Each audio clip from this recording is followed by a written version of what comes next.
यश जी, राहुल गांधी जी लौट कर आए हैं बाहर से, अभी छुट्टी से लौट कर आए हैं। विद्यानाथ जी, एक और आदमी अभी विदेश से लौट के आया है और उसके बारे में सिर्फ आप और मैं नहीं, ऑस्ट्रेलिया का मीडिया भी वो काम करने गया था उस काम करने नहीं, नाच गाना करने गया था। आप मुद्दे पर आइए। हवा निकल गई। ऑस्ट्रेलियन मीडिया ने क्या कमेंट्स किए आपको नहीं मालूम है? चलाऊं मैं वीडियो? पूरी दुनिया में क्या डंका बज रहा है आपको नहीं मालूम है? तुम्हें शर्म है कुछ? राहुल गांधी छुट्टी से लौट, नरेंद्र मोदी तो वर्किंग पे भी छुट्टी पे हैं। ये करने जाते हैं विदेश में, गले लगने, हाथ मिलाने, झप्पियां करने, खीखी करने। ये तो धोती खोल रहा है। आप एनडीए की रणनीति की बात कर रहे हैं, बताइए कौन से ओटीटी पे आती है एनडीए की रणनीति? असली में तो चलती नहीं है। नंगा करके नहला रहा। मोदी जी क्या कर रहे हैं, उनकी नुक्ताचीनी में आप लगे हुए हैं। आप राहुल जी की नुक्ताचीनी में लगे हुए हैं। तो लेने के देने पड़ गए। पंचर लगाने वाले वहां पर ज्यादा थे, ताला बनाने वाले वहां पर ज्यादा थे, छात्र लोग वहां पर कम थे। ये भी मैं आपको जानकारी देना चाहता हूं। क्योंकि मैंने कुछ प्रोटेस्टर्स को जो कि गटर छाप, अनैतिक, अश्लील बिहेवियर सड़क पर बच्चों के सामने, बुजुर्गों के सामने, महिलाओं के सामने डिस्प्ले कर रहे थे, उसको नॉर्मलाइज करने से मना किया है। कोई विद्यार्थी है क्या वहाँ? ये तो दहशतगर्दों का बी टीम है। छात्रों के भेष के अंदर जो है ये भेड़िए है, छात्र नहीं है इनके साथ। मोहनदास ने ये भी कहा, प्रोटेस्ट में ऐसी लड़कियां थी जिन्हें रेप पसंद है और अगर उनके साथ ऐसा होता तो वो कहीं शिकायत नहीं करती। उसमें एक भी विद्यार्थी नहीं था, कोई भाड़े का टट्टू।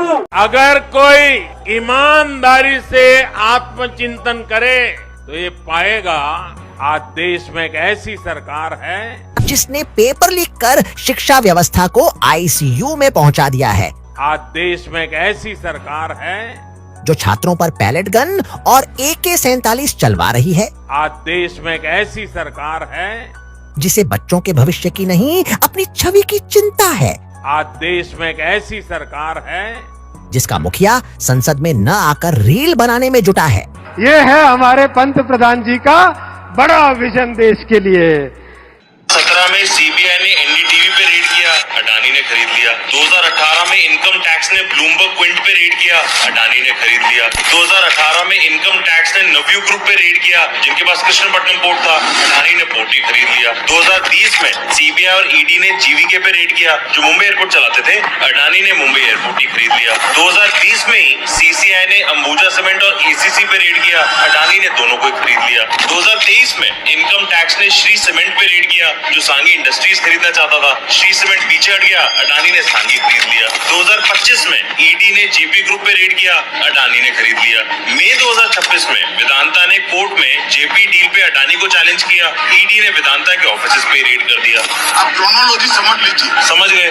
ऐसे पीओके पे भी रेड करवा दो, काम आसान हो जाएगा। ले रहे हैं देश के वैज्ञानिक, उग्रवादी सिरे ले रहे हैं। उग्रवादी बोलने भी तो कभी खड़ा होगा, ये बता रहा हूँ। उग्रवादी सर, ये जो श्रेय अगर जाता है, वो जो बेरोजगार पंचर लगाने वाले वहां पर ज्यादा थे, ताला बनाने वाले वहां पर ज्यादा थे, पंचर लगाने वाले मालूम ही है आपको, वो लोग वहां पर ज्यादा थे और छात्र लोग वहां पर कम थे। ये भी मैं आपको जानकारी देना चाहता हूँ। भावनाएं आहत हुई हैं और भगवान राम ऐसे जा रहे हैं जैसे स्कूल छोड़ने बच्चे को जा रहे हैं। तो सर्टिफिकेट का पता नहीं बच्चे को कहाँ लेके जा रहे हैं। श्री राम मंदिर ट्रस्ट में नरेंद्र मोदी ने चुन चुनकर अपने लोगों को नियुक्त किया। बीजेपी RSS से जुड़े लोगों को श्री राम मंदिर के काम में शामिल किया गया, लेकिन जब करोड़ों रुपयों का चढ़ावा चोरी हुआ तो मोदी खामोश हैं। चढ़ावा चोरी की जांच में भी बीजेपी RSS के बड़े लोगों को बचाया जा रहा है।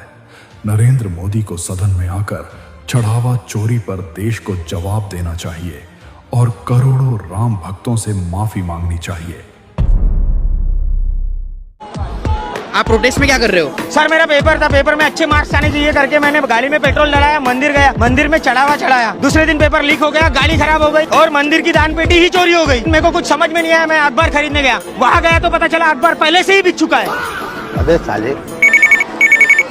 हाँ मम्मी। हाँ क्या हो गया? मुझे आतंकवादी घोषित कर दिया है। घंटे का इंसाफ देश कैसे होगा साफ? इनके नियत में है दाग, सिर्फ करते रहेंगे बात, अलग शक्ल वही जात। ये गुमराह बच्चे हैं, मैं उन्हें माफ करना चाहता हूँ। अरे भाई, कौन है आप माफ करने वाले? माफी मांगनी थी। 152 पेपर लीक्स की माफी नहीं मांगी, पैलेट गन्स की माफी नहीं मांगी, आत्महत्याओं की माफी नहीं मांगी, AK-47 माफी नहीं मांगी। दिन में आपके गुर्गे कनॉट प्लेस पे बच्चों को पीट रहे होते, रात को आप रील बनाने आ जाते हो। इतना बड़ा अहम हो गया आपका कि बच्चों से माफी नहीं।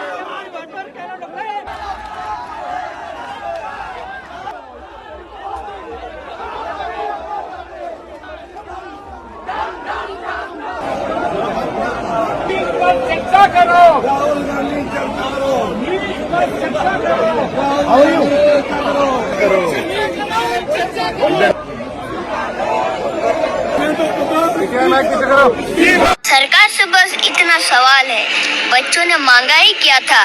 बेहतर शिक्षा, निष्पक्ष परीक्षा और जवाबदेही, लेकिन मिला क्या?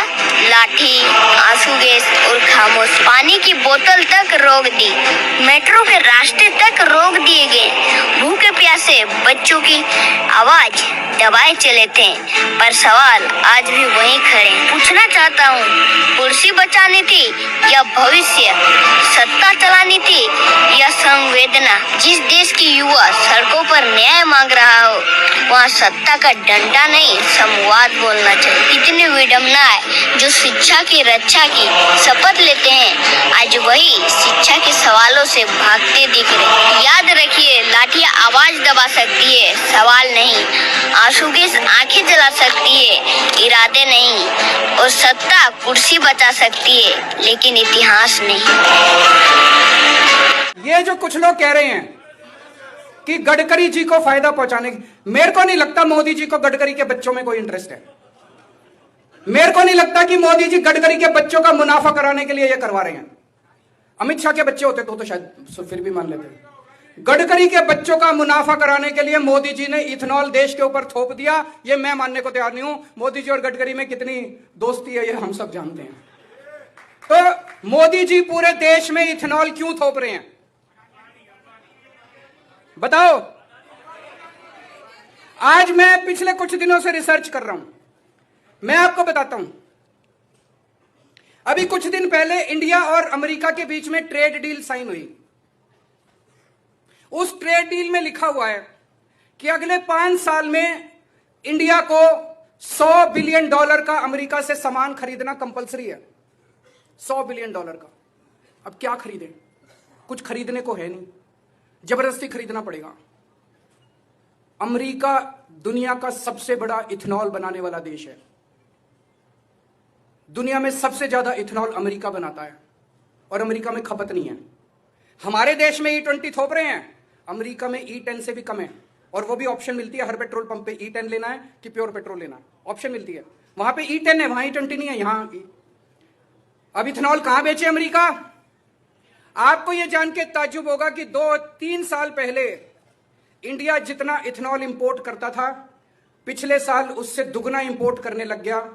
और अब ये E20 लागू करने के बाद इस साल पिछले साल के मुकाबले 5 गुना इथेनॉल इंपोर्ट किया जाएगा, 5 गुना ज्यादा। कंगना जी मॉडरेट हिंदू से संघी हिंदू में कन्वर्ट होना चाहती हैं, पर ऐसा कैसे होगा बहना? क्योंकि आरएसएस में तो महिलाओं के घुसने की आजादी ही नहीं है, तो ये हो नहीं पाएगा। आप नफरत से भरी हुई मौका परस्त देश के युवाओं को गटर बुलाने वाली और बीजेपी की पनौती जरूर है और वही बनी रही है। हिंदू धर्म को बख्श दीजिए। मैं देखता हूँ कुछ टीवी एंकर वो उच्च कोटि के मूर्ख हैं या जानबूझ के इस तरह से मूर्खतापूर्ण सवाल करते हैं, या प्रधानमंत्री कार्यालय उनसे कहता है कि तुम ऐसे मूर्खतापूर्ण सवाल करो। क्योंकि बाबा साहब डॉक्टर भीमराव अंबेडकर जी ने इस देश के लोगों को अधिकार दिया है सवाल पूछने का। वो किसी भी मुद्दे पे सरकार से सवाल पूछ सकते हैं, वो किसी भी घटना पे आवाज उठा सकते हैं। लेकिन आजकल टीवी एंकर क्या कहते हैं? आपने नीट की परीक्षा दी है, आप विद्यार्थी हैं, आप छात्र हैं, आप आंदोलनकारियों का समर्थन कैसे कर रहे हैं? आपको किसने अधिकार दिया नीट का एग्जाम का मुद्दा उठाने का? तो ऐसा ही एक सवाल देखिए ये अभिनव गोस्वामी जी। डिंपल चौधरी जो हरियाणा की डांसर है, ये इन्होंने नीट कब दी है जरा बताइए। जनरल नॉलेज क्वेश्चन आपको है क्योंकि आप इन लोगों का समर्थन कर रहे हैं। तो देखिए ये जनरल नॉलेज क्वेश्चन पूछ रहे हैं अभिनव गोस्वामी जी, तो आप इनसे पलट के सवाल पूछ सकते हैं कि भाई टीवी चैनल वालों, आप आतंकवाद के खिलाफ खबरें करते हैं, बलात्कार के खिलाफ खबरें करते हैं। आप भ्रष्टाचार के खिलाफ, डकैती के खिलाफ, चोरी के खिलाफ, हत्या के खिलाफ खबरें करते हैं, तो पलट के आप अर्णब गोस्वामी से पूछ सकते हैं कि भाई क्या आप आतंकवादी हैं या आतंकवाद के क्षेत्र में आपका कोई अनुभव है, कैसे आप आतंकवाद के खिलाफ खबरें कर रहे हैं, आपके घर में किसी की हत्या हुई है क्या, कोई भ्रष्टाचार आपने किया क्या, कोई लूट, कोई डकैती की है। बलात्कार का सवाल मत पूछिएगा कि अर्णब गोस्वामी जी आपका बलात्कार हुआ है कि नहीं हुआ है, ये बिल्कुल ध्यान रखिएगा, ऐसा सवाल मत पूछिएगा वरना वो आपके ऊपर चीखने चिल्लाने लगेगा। लेकिन बाकी चीजों पे आप जरूर सवाल पूछिएगा कि भाई क्या आप माफियागिरी में कभी इन्वॉल्व रहे हो, जो माफियाओं के खिलाफ खबरें करते हो। इस तरह के मूर्खतापूर्ण सवालों का आपको सही जवाब देना है और फिर इनको दोहरा के बताना है कि इस देश का संविधान आपको अधिकार देता है सवाल पूछने का और टीवी को अधिकार देता है खबरें करने का।